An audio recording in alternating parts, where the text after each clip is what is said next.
Hadin kato kanisngi balapau ba kaladon kajing per jimut bat kinoilam jong ka Am Admi Party u MP ka Raja Sabha u Rakaf Chadha ulpun bena pan ino ilade na keseng Am Admi Party AAP harangkat ki weipat ki para MP u Sandip Pathak bat u Ashok Kumar Mittal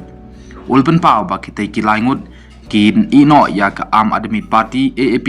bat kinlet man penyesok no sya ka Bharatiya Janata Party lani BJP habakrin ha gajingelang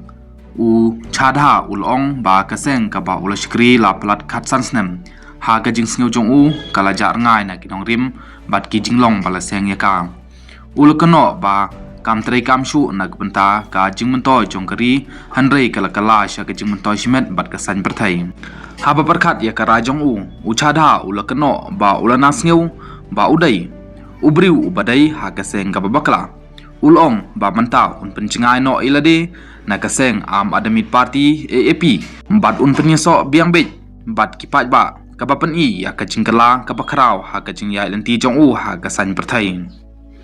recharge खत्म होने के बाद आउटगोइंग के साथ साथ incoming call का भी बंद होना। सर जब प्रीपेड प्लान एक्सपायर होता है या मोबाइल रिचार्ज की वैलिडिटी खत्म होती है तो आपकी आवाज बंद कर दी जाती है। फोन मेरा, सिम कार्ड मेरा, नंबर मेरा, तो सर रिचार्ज खत्म होने के बाद आउटगोइंग कॉल बंद होना समझ आता है, लेकिन इनकमिंग कॉल बंद होना सरासर मनमानी है। सर हमारा मोबाइल नंबर आज हमारी डिजिटल पहचान बन चुका है। एसेंशियल कम्युनिकेशन जैसे कि UPI payment, banking, OTP, train ticket OTP, PAN, Aadhaar authentication, interview का कॉल, हॉस्पिटल का कॉल, मां बाप का गांव से कॉल, तमाम चीजें इनकमिंग कॉल और इनकमिंग एसएमएस से आती है और वो इसलिए बंद कर दिया जाता है कि इंसान एक रिचार्ज कराना भूल गया। सर इनकमिंग कॉल बंद करना is not stopping of a service, ये हमारे राइट टू कम्युनिकेशन को स्टॉप करने जैसा है। सर